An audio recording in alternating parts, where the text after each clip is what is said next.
ఆరోగ్యం కోసం తినే కూరగాయలు విషంగా మారుతున్నాయి. విటమిన్స్, ప్రోటీన్స్ అందించాల్సిన ఆకుకూరలు, కూరగాయలు రసాయనాలతో నిండిపోతున్నాయి. తెలుగు రాష్ట్రాల్లో ఏ కూరగాయను ముట్టుకున్నా రసాయనాల మయమంటాంది national institute of plant health management.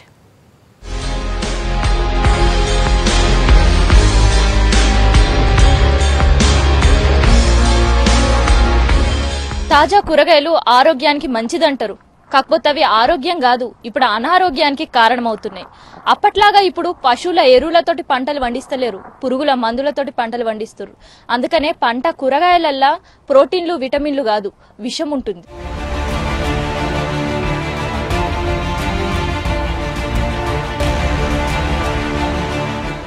రైతు బజార్ల నుంచి దినాన్ని నడిపే సంతల వరకు, గల్లీలో ఉండే బండి దగ్గర నుంచి సూపర్ మార్కెట్ల వరకు కూరగాయలు, ఆకుకూరలకు మంచి డిమాండ్ ఉంటుంది.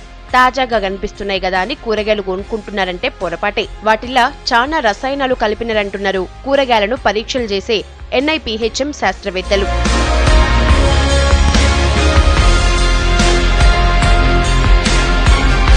కూరగాయలను ఏ తీర్ల పరీక్ష చేస్తారో చెప్తున్నారు చూడండి. పారి ఫార్మర్ మార్కెట్ నుంచే కలెక్ట్ చేస్తాము డిఫరెంట్ శాంపిల్స్, అండ్ శాంపిల్స్ని కూడా అరౌండ్ 5 kg వెయిట్ మేము తీసుకొని ఆ శాంపిల్ని క్రష్ చేసి దాంట్లో ఉన్న పెస్టిసైడ్ రెసిడ్యూస్ మేము డిటెక్ట్ చేయడానికి ట్రై చేస్తాం.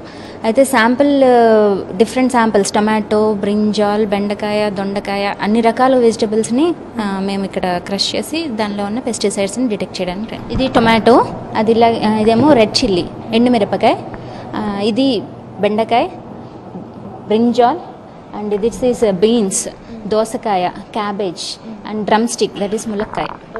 అట్లా డిఫరెంట్ శాంపిల్స్. సో మేము మెయిన్లీ ఆంధ్ర అండ్ తెలంగాణ రీజియన్స్లో డిఫరెంట్ రీజియన్స్ నుంచి కలెక్ట్ చేస్తాం. తెలంగాణలో శంషాబాద్, షాద్ నగర్, అట్లానే మెదక్, సంగారెడ్డి మార్కెట్స్ నుంచి కలెక్ట్ చేస్తాం శాంపిల్స్. కూరగాయలు కొనుక్కుపోయేటోళ్ళు మాత్రం తాజాగా ఉన్నాయా లేదా చూస్తున్నాం గానీ మందులు, మాకులు కొట్టేది ఎవరు చూస్తున్నారని అంటున్నారు.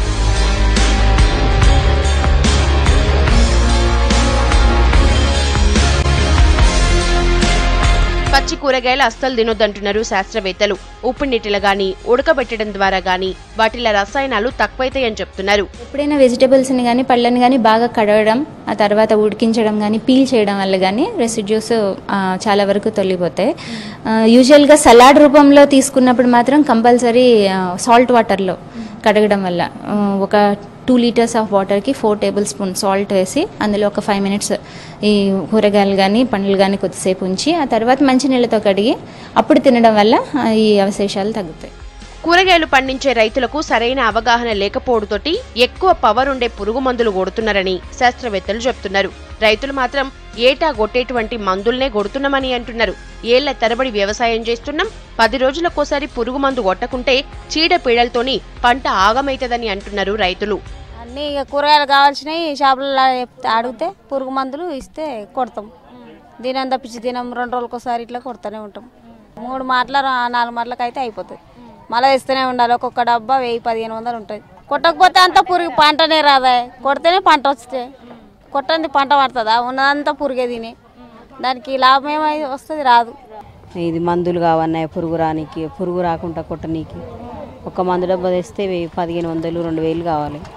వారంలో 2 మాటలు కొట్టాలి. బెండకాయకు కానీ, వంకాయకు కానీ, పచ్చిమిర్చికి కానీ ముర్త రోగం రాకుండా, పురుగు రాకుండా, పచ్చ పురుగు రాకుండా కొడితేనే పంట వస్తుంది. ఎక్కువ పురుగు మందులు వాడటంతోనే జనానికి విషంతోటి ఉన్న కూరగాయలు వెళ్తున్నాయి. ఏ మందేస్తే మంచిగుంటదో రైతులకు అవగాహన కల్పిస్తే రసాయనాలు తగ్గించొచ్చని అంటున్నారు నిపుణులు. పంట మంచిగా వండాలి, కాత మంచిగా రావాలి అంటే ఎరువులు మస్ట్. పురుగుల మందు వాడడం వల్ల ఎలాంటి ప్రభావం కూరగాయలపైన పడుతుందనే అవగాహన రైతులకు తేవాలి. అప్పుడే మనకి విషపూరితమైన కూరగాయలు కాదు, విటమిన్లతో నిండిన కూరగాయలు దొరుకుతాయి. కెమెరా పర్సన్ నగేష్తో కావ్య, V6 న్యూస్, హైదరాబాద్.